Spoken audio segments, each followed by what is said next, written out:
ఇవాళ బీజేపీ నరేంద్ర మోడీ ఒక కుట్ర చేసి మహాత్మా గాంధీ మహాత్ముడి పేరు తొలగించి ఒక రామ్జీ అనే పేరును పెట్టి ఈ యొక్క పథకాన్ని నీరుగార్చిన ప్రయత్నం జరుగుతా ఉంది. దయచేసి ఆలోచన చేయాలి. ఎందుకు ఆలోచన చేయాలంటే రోజు మహిళలందరూ ఇవాళ థంబ్నెయిల్ పెట్టాలి, ఇవాళ మొత్తం కూడా హై టెస్ట్ పెట్టాలి. దీన్ని నీరుగార్చిన ప్రయత్నం జరుగుతుంది. రాష్ట్రాల పైన భారం వేసి ఈ యొక్క జాతీయ ఉపాధి హామీ పథకాన్ని నీరుగార్చే ప్రయత్నం జరుగుతా ఉంది. కాబట్టి గమనించాలి, ఆనాడు సోనియా గాంధీ గారి నాయకత్వంలో ఏదైతే ఈ దేశంలో మహాత్మా గాంధీ జాతీయ ఉపాధి గ్రామీణ పథకం పెట్టామో అదే పేరును కొనసాగించాలి.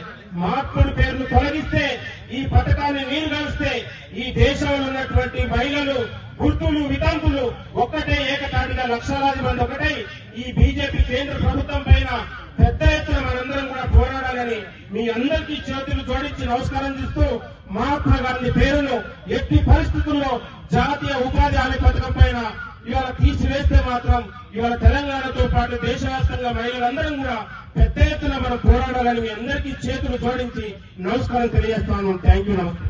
ఇప్పుడు సోదరులు మన యువ ఎమ్మెల్యే నాయకుడు ఎమ్మెల్యే రోహిత్ రావు గారు ఉపాధి పథకం